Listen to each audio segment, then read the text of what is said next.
had to fall back. You got everybody thinking I'm all bad. You know the truth. I was always holding you down. You down.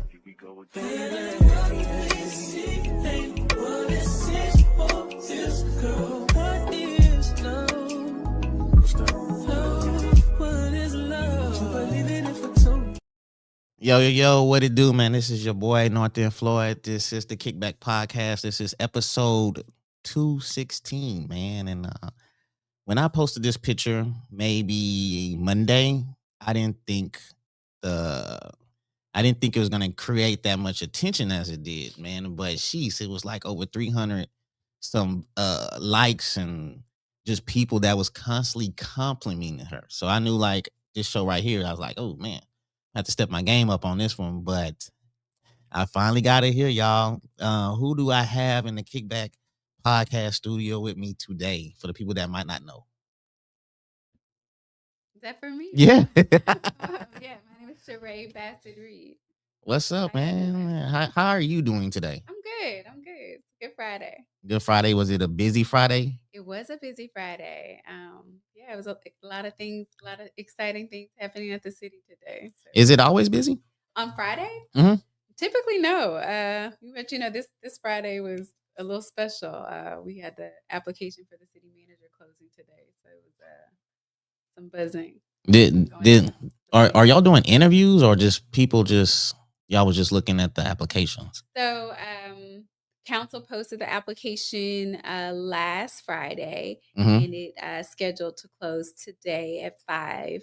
There'll be an executive session on March 10th for council to review applications and decide who they'd like to interview. Oh, you're going to be part of that process as far as interviewing people? So no, the interview process is completely council's to do. Normally, the city attorney would participate in those things because they're in executive session. An executive session is a time set aside for council to consult with their attorney. But I'm going to be on the opposite side of that this time. You're going to be on the opposite side of me? What is that?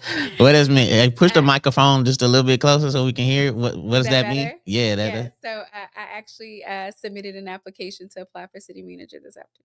Okay, that's what's up. What did they say about this? Did anybody say, like, were they surprised when? I don't know. I guess this is the first time I've said it out loud, so we'll see. We'll see what the feedback is. Okay, all right, that's what's up.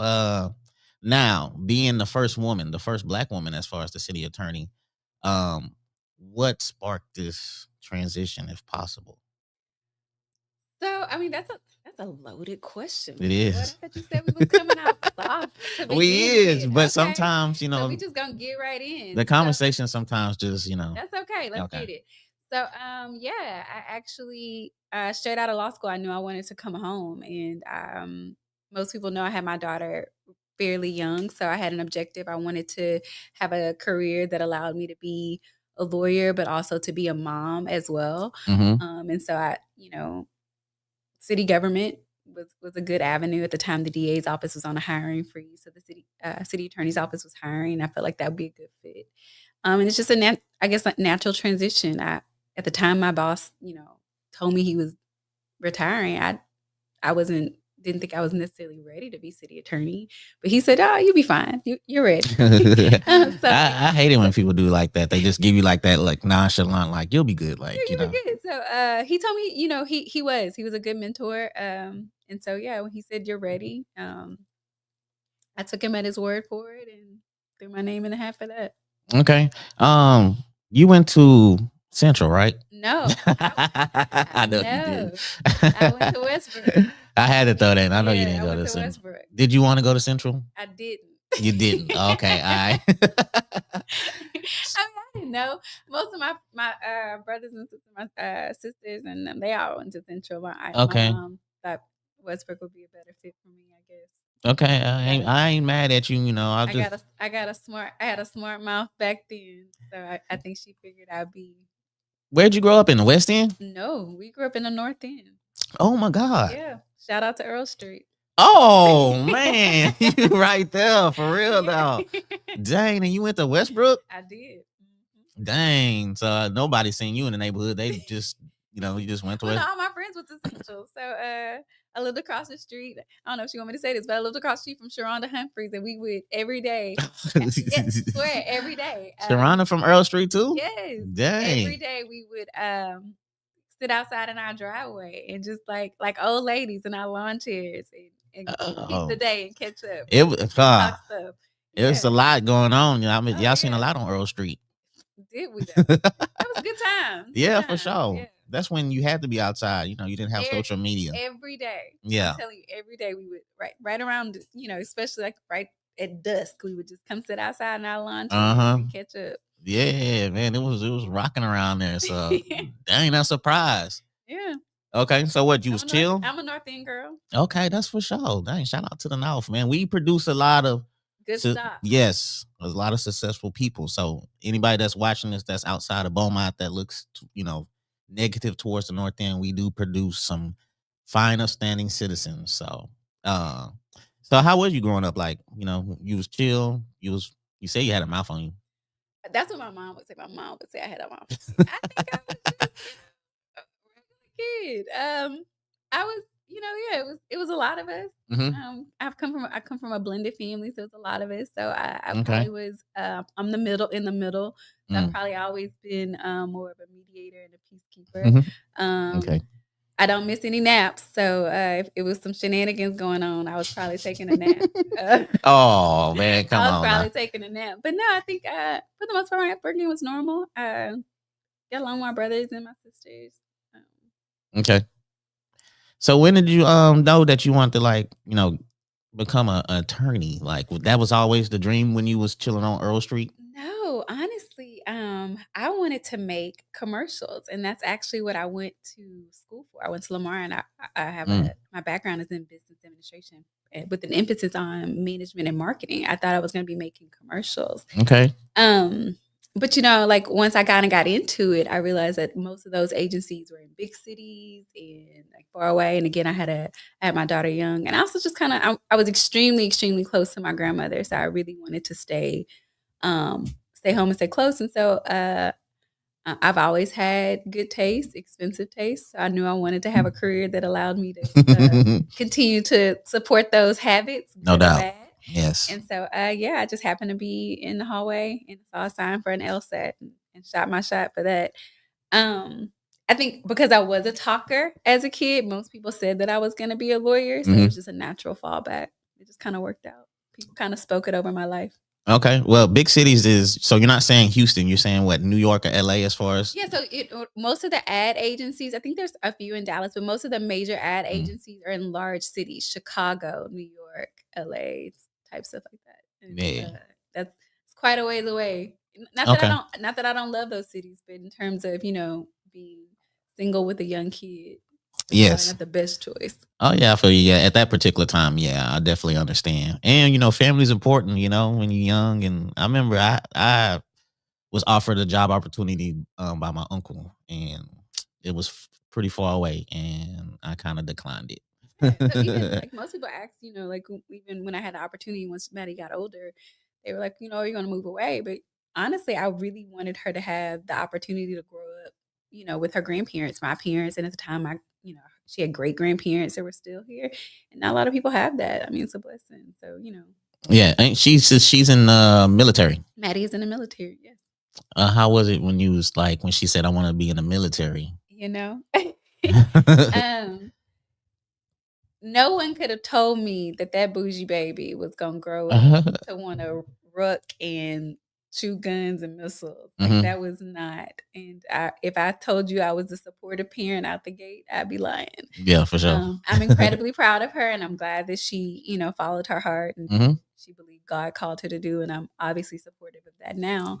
But yeah, I tell you, I have a brand new respect for servicemen, for their families, for their mothers. It's definitely a thing. But yeah, no, I did everything to keep that child, everything but shoot her in the foot, keep her from going to the military. I even offered to buy her dream car Really? to stop her from going. Jeez. Everything. She must really wanted it. She did. She so true story. Like she was home and she was stable, and I was like, I told her I'd taken her American Express and told her she wasn't gonna do this and do that, and she was just kind of sitting in her room, and I kind of decided, that was the wrong approach because she was very calm. She didn't react. So I gotta switch something up. So I called and I said, her dream car was a Camaro at the time, and so I called and looked around, found one, and kind of did the thing I hate the most. I'm at the dealership looking at cars. I'm like, yep, this the one. And I asked the guy, I said, just drive it over to the house and like see if she like will take the bait. And so the guy, and he was like, you mad? Knocked on the door. You Madison? She's like, yeah. And he was like, your mom said. She called me. She's like, Mom, there's a man outside with a Camaro. And I'm like, yep. And she said, it's mine. I said, if you come home and finish at Lamar, like it can be yours. And she's like, I need to think about it. So she, where she was at? She was at the time. She was at Grambling. Oh, okay. No, I'm sorry. She was at Southern. She did it. She did her first year at Grambling, but I don't know if you remember, but they had like this huge like shooting at homecoming, and my baby was like, "Get me out of here!" And then they found a dead body, and she was like, "Get me out of here!" So Grambling had some issues. She wasn't ready for that, so she transferred to Southern for her second year, and she was doing well. I just think that she went to somebody's world history class and they told her something about the war going on. And she started with the conversation like, do you know they forcing people to fight? And I wouldn't mind fighting for somebody who, I'm like, what is this coming from? So eventually she ended up coming down and she told me, she's like, Ma, I appreciate everything you've done for me. And I appreciate all the things that you've tried to, all of the ways you've tried to make my life easier. She said, but this is what God is calling me to do. She said, and as much as I want to do what you want me to do, I want to do what God wants me to do more. And baby, in that moment, I probably should have said, you right, and I'm proud of you. But I said, who told you to talk to God without me? Like, who told you can have a relationship with God, child? And so she was like, she just had to know her mama crazy, but she was just like, okay. Yeah. So after I calmed down, I said, I told her, I said, you know what, I am so proud of the person that you are and the person that you're becoming. I respect your decision and I will support you. And yeah, then I did the hard thing, dropped my baby off at MEPS. Yeah. Did you want her to go to law school? Nope. I knew that she told me, and she would tell anybody who listened, she had already been to law school. Madison spent more time in Thurgood's library than any child should have. So she spent a lot of time there, and she spent unfortunately, a lot of time in the classes as well. So now I knew she wasn't really interested in law. She said that she wanted to be a physical therapist or do something in the medical field. She liked helping people that way. She had a pretty tragic knee injury and kind of really connected to her doctors. And she said, I'd like to do that. So I didn't think she would be a lawyer, but I thought she'd kind of not do that. Yeah, for sure. What would you advise for like any young student out here as far as law school? What would you advise for them? Like, because I think we need more in the field as far as law enforcement, judges, lawyers, city attorneys. So definitely, I tell people all the time, as far as specifically law enforcement, let's just talk about that one for example. People always talk about the culture of law enforcement and like what that looks like and how it's like a good old boy and like the culture. But the reality is that you don't change an institution from the outside. You can't affect change if you're not in the room. You can't change how things are reacting if you're not a part of it. So we definitely need more minorities and people of color, women, men, just any, diversity in our police force, but also in our first responders as well, because a lot of times those are heavily dominated by white males. And I think that adding some diversity in it, and those are hard and tough jobs, but adding that diversity does increase the ability of us to serve citizens better. So I would encourage any young person who's interested in serving in that way to consider, a job in first responder, just because it helps change the narrative that so many people are negative about. But anybody looking to have a career in law, I would say you have to be really committed. Like the bar, like just in essence, like the law school in itself is tough. Yeah. The bar is grueling. I think that they've kind of softened it since I've taken it. But Yeah, you have to be committed to it. Those are 3 long years of your life. Now, I enjoyed law school. I think I met some incredible people, some Okay. friends I'll have for life, but it's intense. I tell somebody, like, don't think that you have to be a political science major. I think that really limits your ability to kind of experience or get into law school, but also to experience a wide variety of things. Like your thought process is limited. Yeah. The thing that makes a law school interesting is that how different people see and interact to different situations based on life experience, based on what they know. I went to school with nurses, engineers, police officers, people from various different backgrounds, and how they approached problems and how they approached fact patterns in law school was always interesting, and it taught us a lot.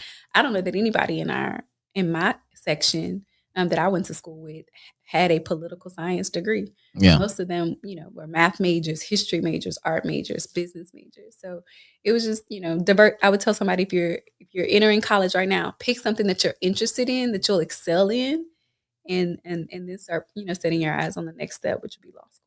Yeah, well, we always hear about the bar and how the bar is so hard. I think Kim Kardashian was.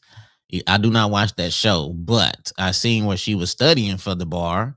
I don't know if she passed it or not, but we always hear about this bar. Like, is the bar that? So every state bar is different.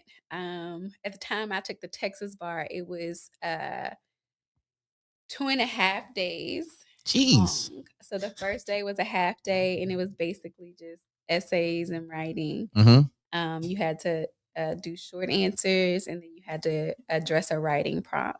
And then the second day was multi-state. So it was 100 questions in the morning and 100 Yeesh. questions in the afternoon.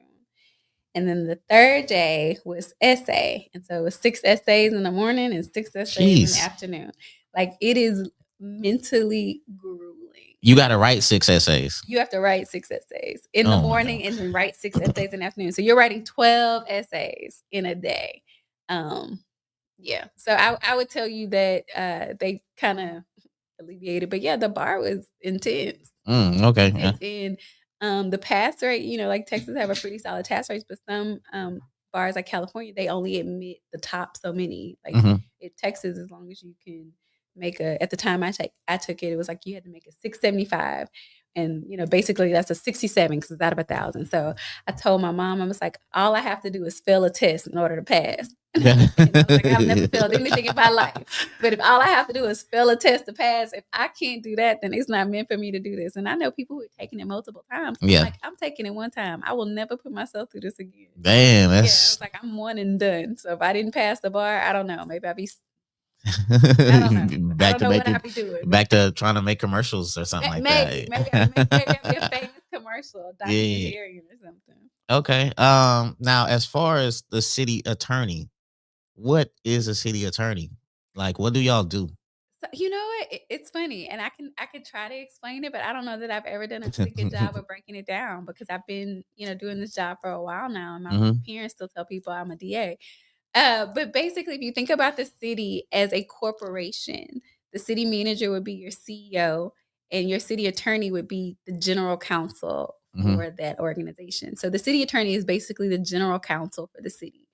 We advise, we assist in helping making strategic decisions, but essentially our job is to just help other people do their job legally. Okay. That's it. It's nothing fancy to do. We do defend the city in all litigations and claims filed against and on behalf of the city. But essentially, like, the primary focus of the office is just to assist those other departments in doing their job, and also to advise counsel as well. Okay, somebody commented on YouTube and they said something as far as converting to a universal bar test. Yeah, so that's what I said at the time I took it. So now the bar is more streamlined. There's essentially, I think it's just straight 2 days. It's not 2.5 days anymore. It's more straight across the board instead of being more state specific. At the time, it was more state specific as where it is now. But that was for me almost almost 15 plus years ago. So I don't ever want to have to think about another varsity. So I don't look. Yeah. Whatever they doing now, that's good For sure. them. That's on them. That's Yeah, whoever good is for taking them. that. I don't, as long as they don't tell me to take it again, I'm good. Okay. You got a shout out from Nikisha. Nikisha, she was on the show. Nikisha Colbert. She was like, "Hey, Sora." Hey, Sarah. Okay. Yes. Delta. It's of course. It's the only way to be. I appreciate you wearing red today. Deltas in the building. I know a lot of Deltas, man. Y'all pretty popular out here in this area too. Let me tell you something. Okay. And I'm gonna say this.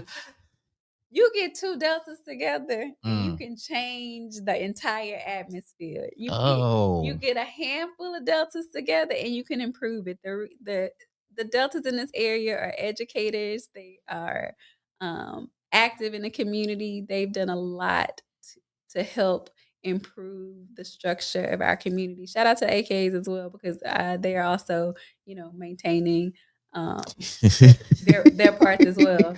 All love to the D9. But as far as my sorrows go, like I've had the pleasure of having had my life impacted by some amazing women, all of which are Delta. Okay, I think is this your daughter, Madison Frontno? That's her. Yeah, she say, "Hey, mom, I'm proud of you."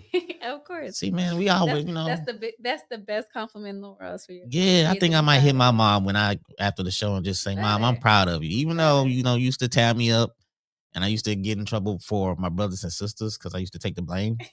But I'm proud of my mom. Now as far as the DA, do people get confused with that often as far as the city attorney and the DA? So it's easy because most people they watch Law and Order, right? So yeah, for sure.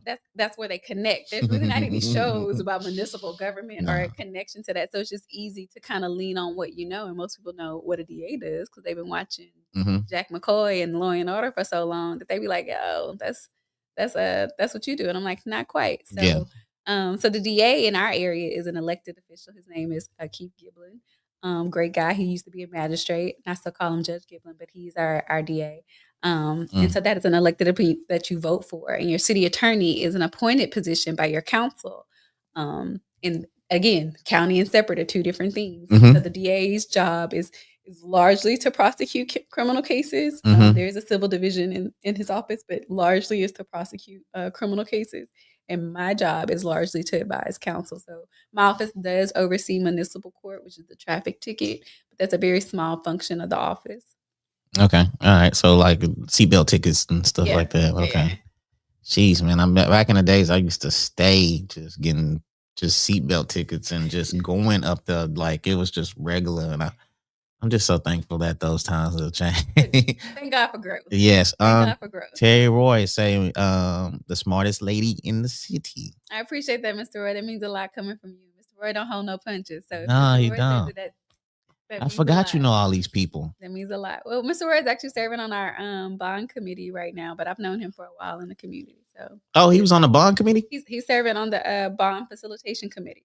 Oh, okay. How did you feel about the bond? Oh. Yeah. As an attorney or as a citizen? As a citizen. Okay. So as a citizen, I felt overwhelmed. I felt that there were a lot of things on the bond. But I knew, and this is the part where you can't turn that part off. My connection to the city told me that, and just as somebody who'd been around, right, and who paid attention, knew that most, if not all of the things that were listed on the bond were necessary and needed. But that didn't stop it from feeling overwhelmed by the sheer magnitude of all the things that were being presented, right? And so you have to start asking yourself, are all of these things necessary? Are all of these things necessary right now? Right? Like what's really things? So I can tell you that I voted for the proposition in the bond. I thought that those things would be an improvement better for our city. But I'm not surprised that the voter turnout. I think people were also overwhelmed by the sheer number of bonds. And I think that people also were worried about that much money. And I think previous bond experiences in the community kind of shared with that. But also, I think it was also the idea that there was a bond committee and they made a recommendation to council. Council kind of changed that, and they were like, "Ooh, wait." And so, not that I feel like that was a community mistrust, but I think that they were like, "Wait, like, but we said we were going to do this, and now it's this." And so, I think that kind of scared some people as well. Again, from a city attorney's perspective, I don't think that people appreciate and understand what committee work is intended to do, right? So council appoints this committee to kind of say, okay, let's get the pulse and understanding of what you as a community and representation of the community want to do. But ultimately, it's a decision of council. And council has to have that authority to execute those changes and execute those amendments, whether it's to add or subtract things, including to a bond. Because that's what they're elected to do. They have a strategic plan, and they know where they want to see the vision of the city go. So the fact that they changed it wasn't surprising, not alarming, not illegal. But I do think it kind of made people go, "Oof, wait, wait," wait. And so, so would I have liked to see the bond pass? As a citizen, as a city attorney, that's a lot of work, but I wouldn't have been mad at it. I wouldn't have been mad at it. I think the bond facilitation committee probably would have been like, ooh, because it would have been a lot of things and a lot of moving parts.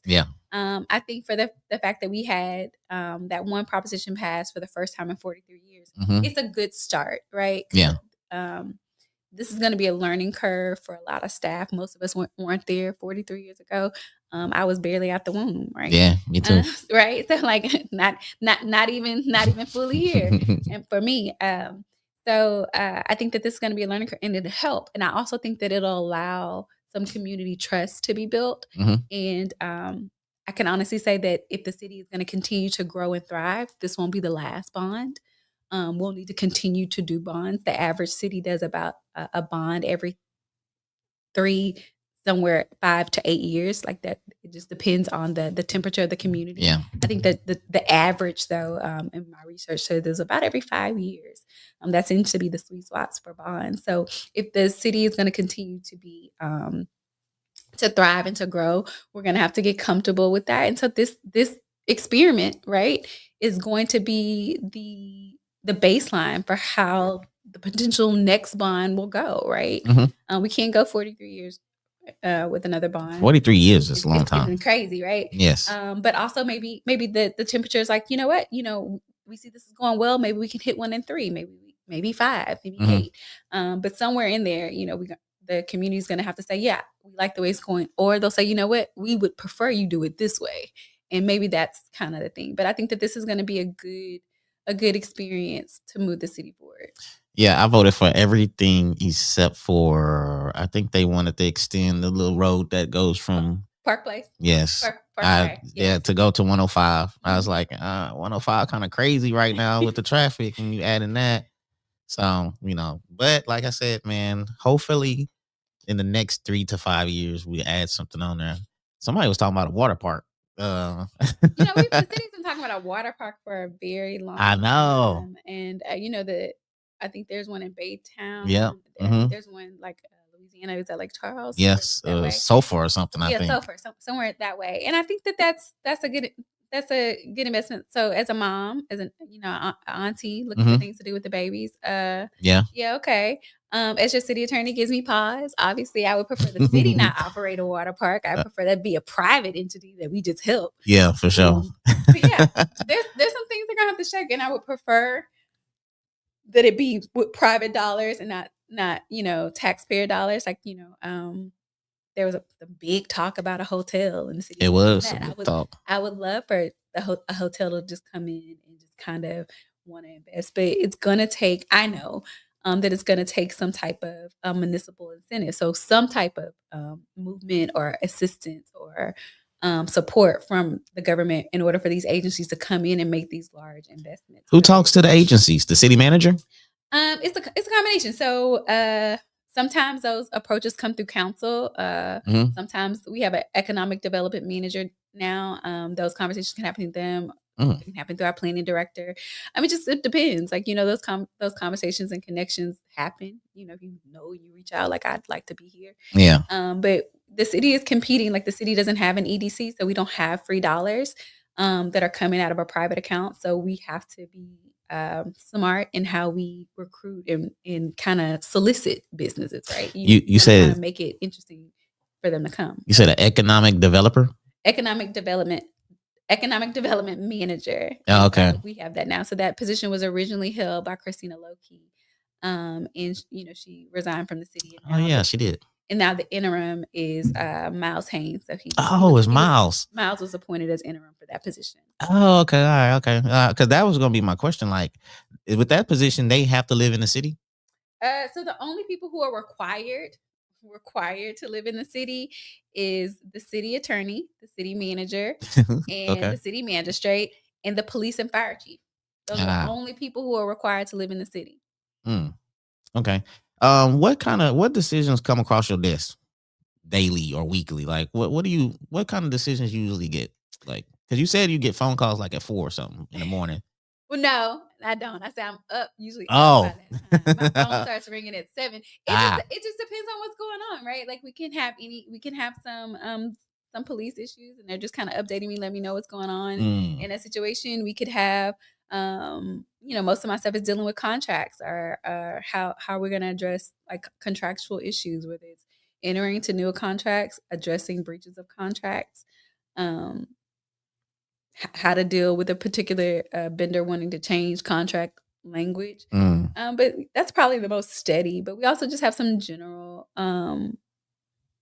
advisements, right? So we Yes. have things like planning and zoning. I don't know if you've ever had the privilege of attending that, but just use your I don't think I neighborhood, have. for example. Like your neighborhood is new and up and coming, but there's some land across the way. It right? is, yeah. And so if somebody wanted to purchase that land and wanted to have it rezoned for a strip club, you kind of be like, I don't want a strip club, right?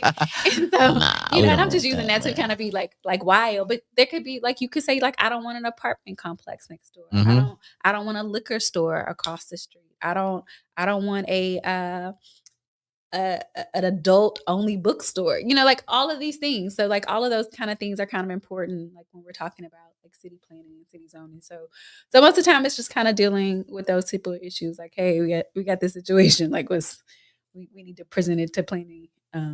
We got this kind of opposition. How we had it. Like, we had a pretty heated meeting last Monday. Heated. Planning zoning got heated. It was packed. And there were some neighborhoods concerned about, changing the zoning of their area. So obviously met with our planning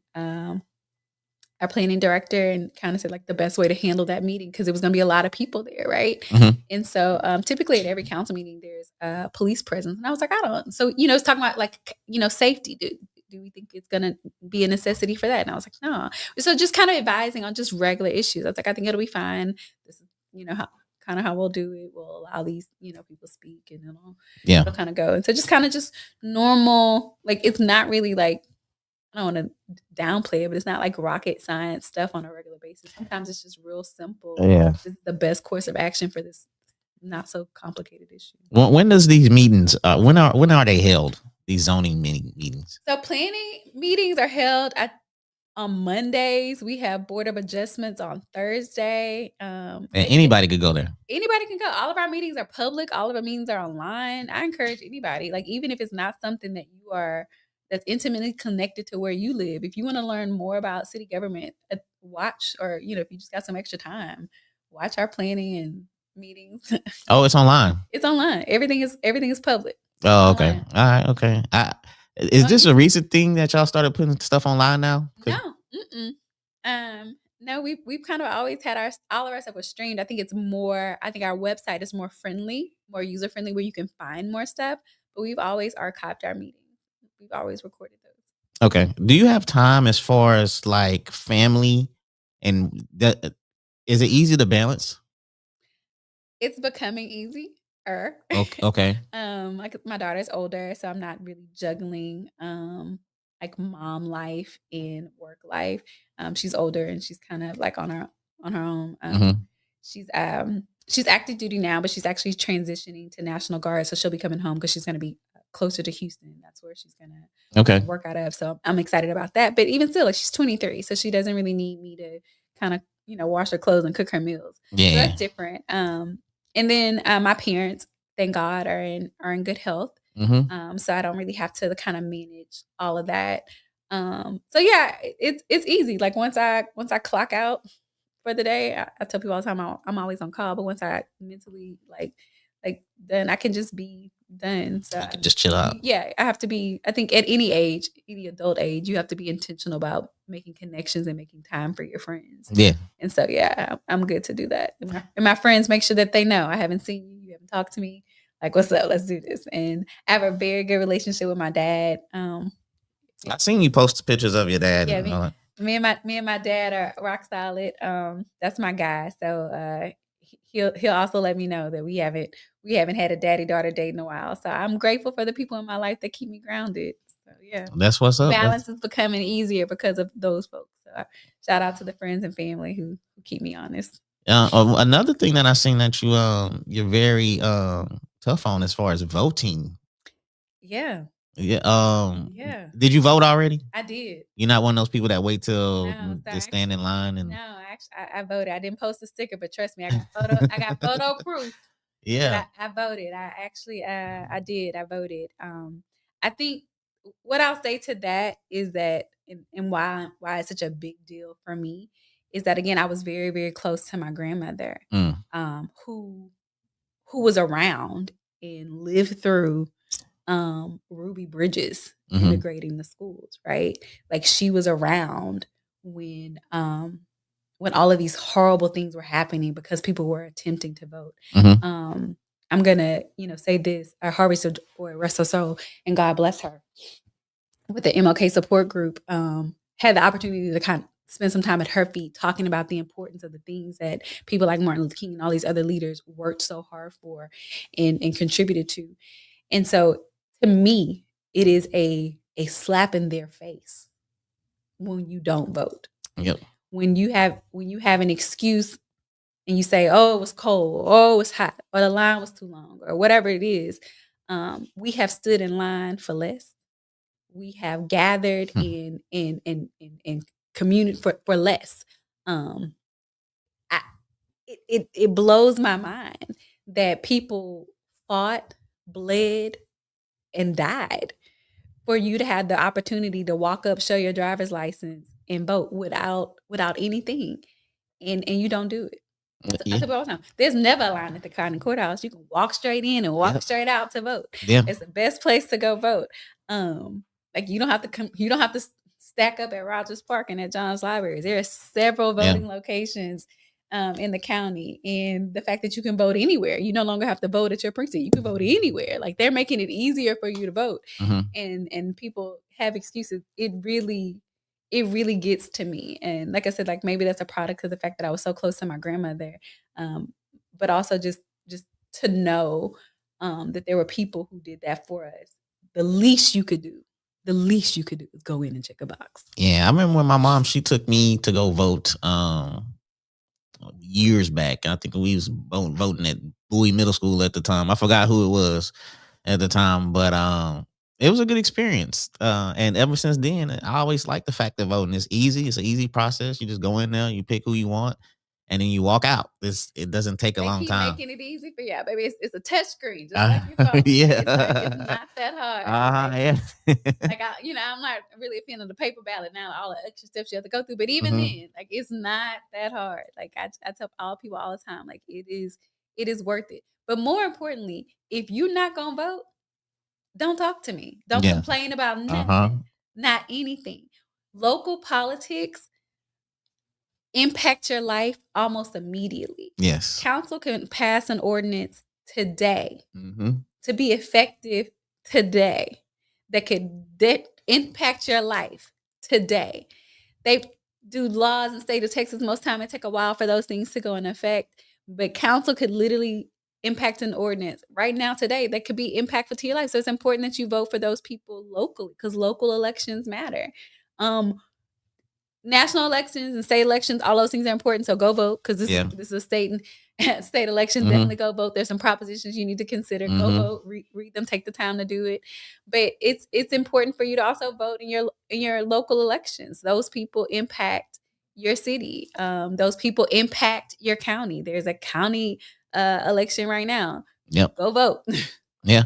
What I was gonna say. Oh, as far as I always say that, local elections are like way more important. Not way more important, but they're important because, um, like as far as the president and all those other people, that's cool. But you can actually vote somebody in position that from the city that that person really cares, like as far as a councilman or even the mayor. And you see these people. So I think it was so like, but yeah, exactly. To that point, you know how to touch and talk to these people, but also like they can again make an ordinance that is, could either be good or bad for you, right? So you want them to know your name and see your face. But also like people take for granted that we had the Speaker of the House living right here in Beaumont, Texas. And if you had some issues, you could literally find him at the baseball field. His son plays baseball. You can find him at the baseball field and say, "Hey, you got a minute?" And if his son wasn't that bad, he might talk to you. So having people in position of power locally is important on a national, state, and local level. But more importantly, at a local level, just at just right here, your city council, your county commissioners, you can't just elect people because it looks good, sound good. You need to be educated about your vote. Be educated. Take the time. They hold town hall meetings. They host vote one, Operation One Vote. Several things. Take the time to learn about the issues and the candidates that are running, so you can make an informed decision. I'm all about you voting for the person because they go to your church, or voting for the person because you like them, but vote for the people who are gonna, do the best work for you. Vote for the qualified candidate. Another thing that kind of really rattles me from the Black community is that we vote for people because they Black. Yeah. Like, come on, friend. Not all skin, not all skin folk is kin folk, but vote for people. Not all, you got to vote for the qualified guy. Like, there's a couple of Black folks that ran for things, and I'm like, they don't even their interests don't even align with your interests. That can't be the only reason why you're voting for them. Take the time to understand what the issues are and vote for the qualified candidate. Miss Jasmine was out here. I seen y'all took a picture together. We did. I had an opportunity to interview her. That was a good highlight. She's also a Delta, so shout out. She's a Delta too. Shout out, baby. Every good thing in your life comes in crimson and cream. Yeah, Deltas. Everything good is Jeez, in a crimson and cream bow. Yeah, she's a Delta. So shout out to Christian Manuel who organized that. Helped organize that with me. Helped getting her here. We had a very good, candid conversation with some other ladies, and yeah, I really enjoyed meeting her. And I had to tell her, I was like, I saw a lot of her things, and I was like, I didn't know how this was gonna go because you seem a little and I'm not, I'm a little reserved and quiet. And yeah, for sure. Always for the jugular. She was like, I'm a defense attorney. I was like, that makes sense. Okay. But yeah, no, like I think she had some really thoughtful things to say. I think I wish her the best in her race as well. But I really enjoyed like our conversation, our sit down. It was really good. You're the first Black woman to hold a position of city attorney. Yes. Actually, the first woman, period, which is still wild. Yes. In the 21st century, there were still like the first woman crossing out first. But yeah, I was the first woman, and that was exciting. So I think probably the best thing out of that is that when I go and I speak to schools, and I'm talking to little girls, when they read that line, there's always a couple of little girls in the room, their eyes light up, right? And that does it for me. That's it right there. That's and I tell people that the objective of being the first is to make sure that you're not the last. So definitely want to make sure that there's another woman that's qualified. Let me say that, not just anybody, but another qualified woman has an opportunity to sit in my seat one day. Yeah, we've been making strides. We had the as far as mayor, we had Miss Mouton. Yeah, she's the first. Robin was actually the mayor at the time of my appointment. Oh, so y'all went in together as far as. So she was already mayor, and so she was already mayor, but she was the mayor who appointed me. Yep. Okay, I'm serving as mayor. I have to get Miss Mouton. I'm gonna have to hit up, man. And see Shout out to Mayor Mouton. Somebody said Deltas everywhere. Everywhere you turn. Everywhere. And y'all welcome. Y'all are welcome. Deltas are everywhere, and you are welcome. I'm gonna have to whisper in my daughter ear when she's sleeping. Delta. True story. But I didn't want to, I hadn't met your wife yet, and and it was my first time really meeting you in person.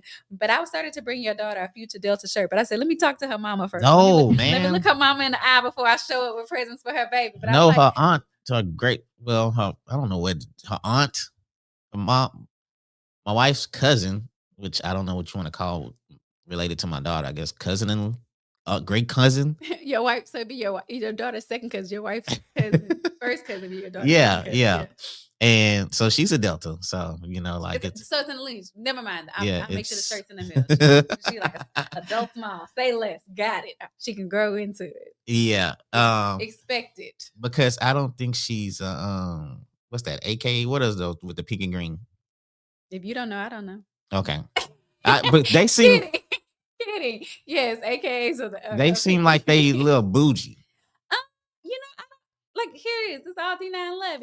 It's just different. I don't have anything negative to say about No, we're AKAs. not saying nothing negative, but some of the women, some of my favorite women who I love dearly are AKs. I have an aunt who's AK. Love them to death.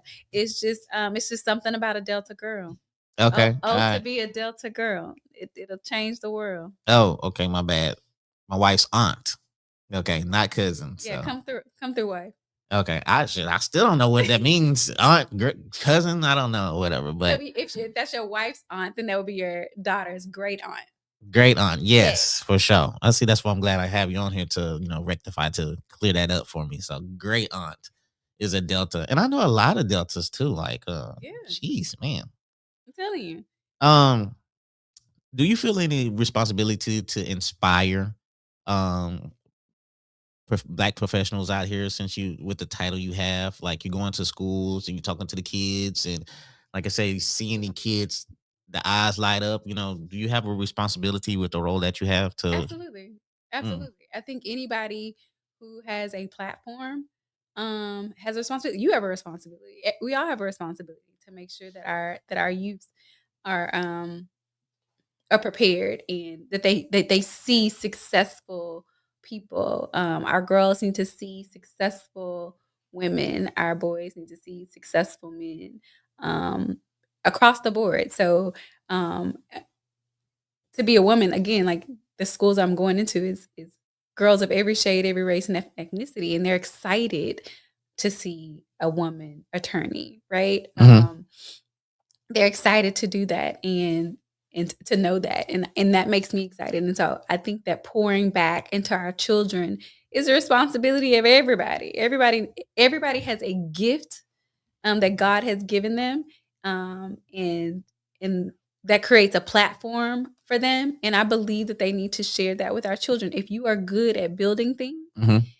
you should teach somebody else how to build something, because that kid might not be college material, but he might be great with his hands. Mhm. You could be the person that inspires that in him, right? Because we have to like meet our kids where they are and get them to the next level. And I think that not everybody gonna be the football player or the social media influencer, and maybe not even an attorney, but to just know that there's success beyond college or whatever is possible. But also there's some kids who thinking that college isn't an option for them because their parents didn't go to college. And so being the first generation college student is hard. And so a parent who didn't go to college may not know how to help their child navigate through college. And so you could just be that resource. Maybe you don't know nothing else. Don't have any special skill set. You could just be a regular person with a regular job, but your thing is you knew all too well about the financial aid office, and so you know how to navigate through financial aid. You know how to work a campus. You know who to talk to, and so you can share that with that kid. Like don't be afraid not to go to school because you don't have a parent or somebody that you can talk to. You can talk to me about it. Sometimes it's as simple as just being a resource. And I think that that's everybody's responsibility. I take that really seriously. Yeah. I don't think I've ever turned down an opportunity to speak at a school because it's that important to me. Yeah. My mom, she works at a particular school. She wants me to go read to the kids, but man, I don't know. Go. Them kids, man, I don't know. I'm scared of them. What school? Roy Guess. You know what? I don't think I've been. I'm trying to think if I've been to Roy Guess. I've been to Homer. I've been I do Blanchett, do Totten Pollard. I've been to a lot of schools. I think I've been to Sally Curtis. As a matter of fact, I hosted all of Sally Curtis's fifth graders one year. That was tough for Law Day. They had their field trip. So I know, like, don't be scared of these kids. Kids are great. They need to see it. I need to be like, go read. I need them to be like maybe 3 to 6 where they don't understand what's going on. So. Nah, you want them to know. And you know what's crazy is they ask like some of the most like wild questions. You know, like they really get into it. They ask like crazy questions. I'm like, okay, got it. Okay, all right. I might have to take my mom up on that though. I think it'll be fun, but I just it's just the first. We gonna get him out there. Yeah, it's just the first, so I just gotta I just gotta go there. I think I'll be all right after that. Do you think like I'm just being real, like being as far as a woman city attorney, do you sometimes have to check these fools out here? You gotta be like, look, don't be trying to just because I'm a woman, just because you see me. Like, let's get it straight. I don't know if I check people. People say that about me all the time. Like, I think my face sometimes makes it seem like I'm more aggressive than not. I really have to work on my face. But I don't know if I'm checking people. I think my objective, even when I'm on the days and when I'm advising counsel and I'm kind of it's always to like make sure they understand like this is the lane we need to stay in, and helping them kind of stay on that lane. And sometimes, they try to veer off, and I'm just like, no, let's get back here. Like, no. And I don't think they appreciate that. People watch those meetings, and some people are just watching to be litigious. They waiting for you to say something that like kind of gets out of line so they can, do something to hold it over you. So like, I'm really, and I'm kind of like a mama bear. I'm really protective of them. I'm like, no, because when they're on a dais, they're speaking on behalf of the city. And they're making comments on behalf of the city. They're binding the city. So if they go too far out of line, right, it can kind of impact the city, which affects the citizens. So, my thing is just kind of keeping everybody in line. And that's a hard job. Now, I guess with some of my colleagues, some people always, I think if you really want to burn me up, and if there's anybody from the city who's watching, they can probably chime in and tell you, if you really just want to see like steam come out my head, tell me that you Googled something. Or tell me that a non-lawyer told you could do it. Because at this point, I'm just like, okay, because now you want to see my north end come out, right? I think I've seen that before when you was dealing with the city, with the council, when they was going through all this, the social media thing. I seen you on there. No, I was pretty quiet on the social media thing. I didn't have to say much on the social media thing. Okay. Because that didn't have nothing to do with me. But there's been a couple of times when I've had to kind of like catch myself. Like I'm a work in progress. What's a sinner but a saint who ain't fully made it there? Yeah, it's I'm a work in progress. But yeah, what really gets me though is when somebody tells me that they Googled it. Google. I'm just like, bro, like, hey, don't be using that just because y'all heard her say that. Don't be trying to make a man saying because she said the Google. No, trust me, I'm gonna get it. They're gonna be like, okay. I Googled it. Yeah. Mr. Terry Royce said, is this the ceiling, or do you have aspirations for something bigger? Here's the thing, and we started off the podcast earlier. Yes. We talked about the fact that I did apply for the city manager's position. Mm-hmm. I don't want anybody to think that that's because I don't enjoy what I do as a city attorney. Because I do, I hear it. Yeah. Because I do. I enjoy my job as a city attorney. I enjoy what I do, and I'm happy there. I applied for the city manager's position because I think that there are some hard decisions that need to be made really quickly for the city to kind of get back on track and to change the trajectory of where we're headed. And I don't know everybody who applied, but but if there's no one else that can do that, if no one else applied that can do that, then I know that I can do that. And I'm grateful that I had several of my colleagues support me and reach out to me and say, hey, if you apply, I will support you and you have my support. That's what's up. I won't apply if you apply. We would like you to apply. Yeah. Type conversation. So I'm grateful to have had that, and that makes me feel good in having that. And yeah, if nothing else, it'll in my capacity as city attorney, my job is to advise counsel. And so during that process, if I was not an applicant, I'd have to just kind of listen and advise. As an applicant, I think I have an opportunity to have a very candid conversation with counsel from an applicant perspective about who needs to be in that role as city manager, and whether it's me or somebody else. I think that we need to be clear. The city needs a strong city manager and a competent city attorney. and that's what's going to make for a healthy city of Beaumont. So let's just manifest that you do get the city manager job. Do you have somebody that is recommended for the city attorney? We're going to have to find somebody. Yeah. Yeah, we have to find somebody. So my office is young. I have a young office, and Okay. I have some great people who work in my office, some good attorneys who work in my office. But I have some other attorneys who are looking to transition to retire out. So I don't know that anyone in the office, at least at the time I became city attorney, anyone in the office who was interested in taking that role, that could change. But the city attorney role is very demanding, and so again, you want somebody in there who could be in there for a while, not somebody who's gonna kind of come in and Yeah. retire. Because our last city manager, he was already retired, and they brought him in, right? No, he applied, and of the individuals who applied, he was a solid applicant. Yeah.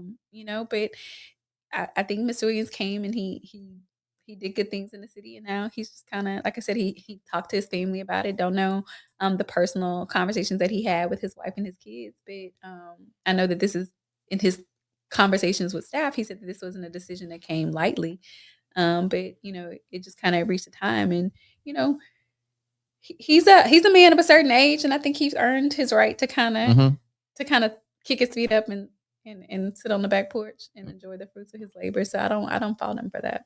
No doubt. Somebody is very surprised. They say, "Wait, not you from the North End." Yeah, she from the shout out to Earl Street.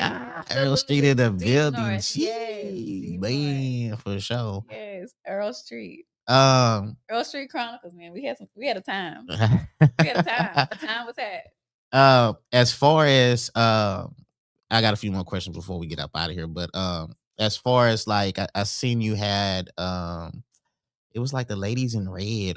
Yes, for United Way. Thank you to everybody who supported the United Way, and also you can still donate to the United Way. Oh, you still can? Shout out to yes, some amazing ladies, Holly and Karen with United Way, recognized me as one of their ladies in red to champion their cause and to help raise money for all of the nonprofits that they support.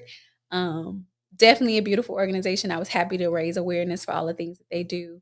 My baby brother Jarvis, actually won their Heart of Champions Award for his work with Del Papa and their in one of their programs that Del Papa helped sponsor. He Hope for the Holidays, I believe he helped them service several families, loading food in their cars during the cold and rainy weather.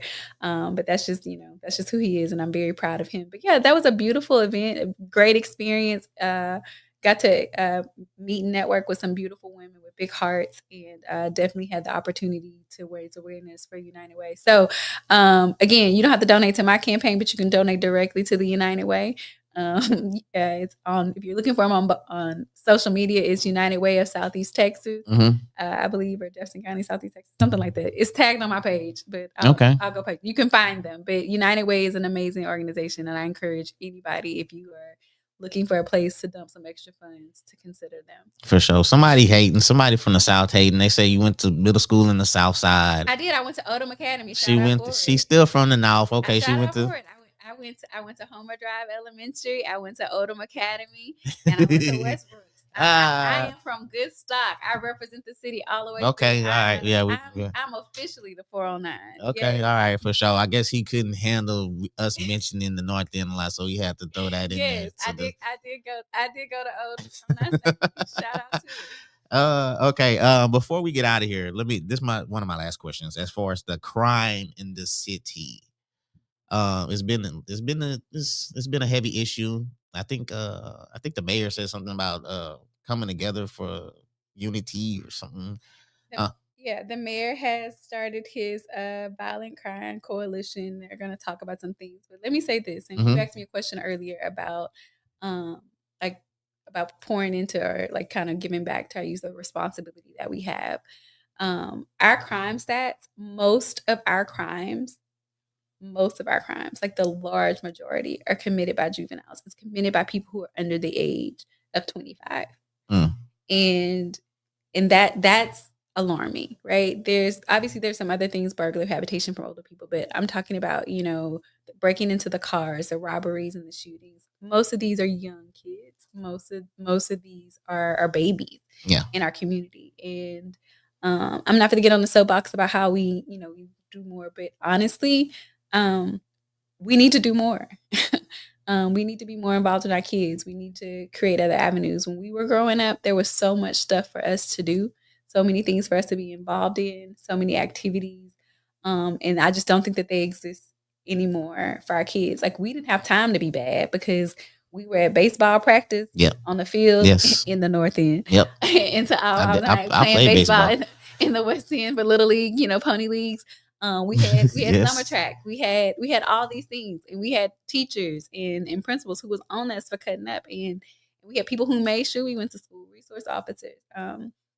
We had things, and I'm just wondering where those things went. And the reality is that those adults grew up and got older, and they passed that torch down to us, and now we aren't doing those things. And I was having a conversation with my pastor today, and he was just saying, and I've been a member of Cathedral all my life. And he said, what were some things that you liked about growing up in church? And I just named all these things. And he said, you naming all the things that we don't even do anymore. And I said, and you know what, Pastor, maybe that's on me.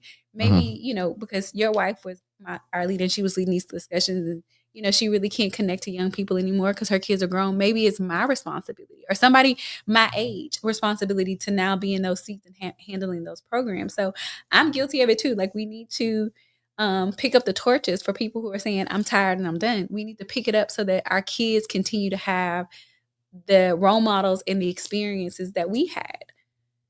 And then I think that in turn addresses the crime problem. The other part is that there's a big illiterate problem in Beaumont. That's why it's so important for you to go read to them babies. Reading to your kids and reading out loud to kids is fundamental to their learning. And so I think that kids who are educated, who are not struggling in school, stay in school. And I think that a lot of kids are dropping out and not going to school because they're not doing well, and it's hard, and they're getting teased, and so they just stop. And idle hands are the devil's playground, so we do other things.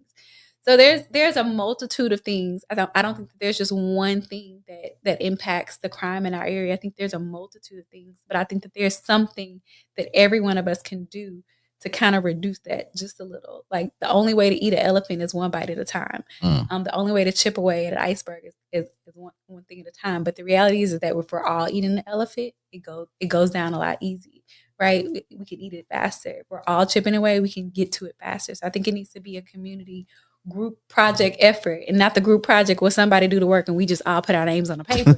We all need to show up and do the work, right? Yeah, for sure. In order for it to work out. Okay. Hey, shout out to my mom. She watching. Mom always watching. She's always supportive. Shout out to my mom. I'm trying to get him to come read. Miss Trina Rose, she's a therapist. She says she would like to partner with you. I would love that. Okay. I would love that. How can somebody reach out to kind of? I'm easy to find. All my information is on the city's website. Like, okay. It's everywhere. So I'm easy to find. But yeah. Office phone number is 409-880-3715. Call the office. You can ask for Ms. Hudson or Stephanie Saldana. Any one of those ladies are my calendar people. They tell me where to be and where to go, and I make it happen, and they will get you on my schedule. No problem. Somebody said, thank you for staying here after you got your degree. We need you, and thank you. I tell people all the time, it was never a question that I was coming home. I wanted to be home. And quick story, we were in law school. Me, Sean Samuel, Billary Samuel, sorry, that's his name. Sean Billary Samuel, and we made a pact to come home. Like, we were like, we're going to come home, and we're going to make sure that people, young people, get to see that you can go off and come home and reinvest in your community. I'm grateful for friends like him that, held me accountable to it. He came home. Brittany Holmes was also in law school with us. She came home, and it's been good. Like, it's been good to be home and to have this impact on my community. I tell people all the time, it's a blessing to be able to serve the people that I grew up with, and I don't take it for granted. For sure. Shout out to, I made a post earlier this week. It was a cop. I didn't say his name, but that's him right here, y'all. That's the cop that came to my house and gave me the golfing thing or whatever, that hit all my golf balls and had to repay me. That's him, y'all. So if y'all want to know who. Shout out to BPD. We do have some good officers. We got some cool officers and stuff. We have a good group. We have some amazing people who work for the city of Beaumont. Not all, and I tell people all the time when they see the things all around the world, or they see things that happen in our community. One bad act does not impact. Is not the force of the community. For sure. We have a good group of guys. So now before we get out of here, what's one thing you would like the community to remember you by? Like, what's you ever thought about your legacy you want to leave behind? Wow. You know, the fact that my daughter is proud of me is probably more than I ever could ask for, ever For deserve. sure. You know, my family, telling me that they appreciate value. I think the biggest thing for me is when somebody walks up to me and says, "I appreciate what you do, and thank you for what you do." And I'm just kind of always at awe because I'm like, I'm just doing my job, right? Mhm. But one of the things my grandmother said to me when I was thinking about taking the city attorney job, she said, it was all the attention. People wanted to interview me and take my picture, and I was like, I don't want to do all that. I don't want to do all that. And she said, it may not be a big deal to you. It may be just a job to you, but it means something to somebody. So don't take that away from them. Allow them to have that moment, share that moment with them. So I think my legacy, if I have anything, I want people to remember that everything that I did in terms of my professional career, I did because I love this city. Mm-hmm. I think we. I don't think anybody loves this city more than me than probably Mike Sterling, because he all over the country talking about Beaumont. And so shout out to Mike. But I think that I love my city, and I genuinely want to see good things for my city. And so if somebody says, "Oh, she's real stuck on this one issue, she's real hard on this," it's because I believe that is the best thing for our city, and I'm a mama bear behind that. I want to protect the city. So I think if anything else, I want people to charge whatever. If they see me in the negative, like I'm too aggressive, I'm too this, know that it's not coming from a place of arrogance or a place of anger. It's coming from a place of love. I love this city, and I want what's best for the city. No doubt. Jacoby Dumas, wow. He said that you used to bully him on the bus. You came a long way. Dang, bro. Log off. Like, why are you lying on the internet? Yeah, man. She just made a good point. And like, here he come with why this. You lying like, on the internet? Jeez, man. Stop it right now. Trying to ruin the moment. But right? one thing, like as far as you saying love the city, because I got love for this for my city too. And one thing, like, you see people, and people always talk like Beaumont with the crime and all that, and then be people that's from here that probably move everywhere. And one thing I noticed, like cities like New Orleans, city like Chicago, Compton, LA, like these are cities with major crime, but the people from there have so much pride and in their city, and they love their city so much, like, and it's just like, I just don't understand why I hate to people. See that. Yeah, I hate to see people from Beaumont talk down on Beaumont. Yeah, I'm like, I hate it. I hate it. Because like, bro, you live here. Yeah, and I like do that. I forgot the actor name. He's from Compton, and he's like so proud of Compton. And then so the image that we have as far as Compton is gangs infested, and what I'm saying, shootings and crime. But he still has pride in his city, and I'm like, and the same way with New Orleans people, and I'm like, they have so much pride where they're from, and it's like, as far as crime, it's like rampant, but why is it opposite out here? Why do Beaumont? I don't know, but like Beaumont has some of the best food. Like we're Southeast Texas is right here by Louisiana. You got the Louisiana infusion. Yeah, we spoiled by the food. Yeah, we right on the coast of seafood. We have some amazing food. We have some amazing art, culture things here. Like Beaumont is a vibe, and I don't know why y'all not checking for it, but Beaumont is a vibe. Yeah, the food. I mean, the food spoil you because when you go other places, the comparison, like, geez, man. Yeah, like, soul food, Creole food, like Beaumont is a vibe. Yeah, for sure. I appreciate you coming on. Like I said, this was a big show for me because, like I said, when I made that post, I was like, geez. So I'm gonna have to come with it on this one. Like, I tell people when you asked me what was my first thing, I was like, finally. Finally. I was like, geez, man. So, but I was looking forward for it all week, and you showed up, and this was a dope show. I'm very proud of this show. I can't wait to post the clips. I can't wait to tell people about it.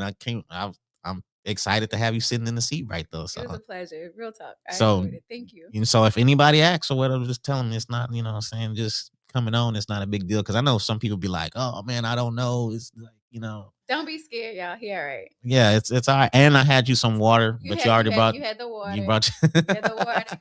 Dog. Yeah, one day I'm gonna get to the point where I'm gonna start asking like your favorite snack or something, and just start having like the snacks and everything. Okay, yeah. I'm gonna get to that. I'm gonna get to that point one day. Get but to the headphones first. Yeah, stay yeah, I'm gonna get to the headphones and then the snacks and stuff. I'm gonna hold you to it. But like I said, I appreciate you coming on, spending your Friday. I know you don't, you know what I'm saying, you don't stay up too late, so I'm thankful for you. I appreciate you. Good times. All right, for sure. For having me. I appreciate everybody that was commenting on the show. If you missed Jacoby Doom. Yeah, Jacoby, he's like he ruined the moment and stuff. But if you missed any part of the show, this is on YouTube, it's on LinkedIn. You can listen to it any place that has a podcast. iHeartRadio, Spotify, Apple Podcasts, all that stuff is on there. You could just look at the Kickback and it'll be on there. But I appreciate everybody for tapping in, and we'll see you next week. So until then, man, y'all be blessed, y'all be safe out there, and continue achieving success out there. We gone.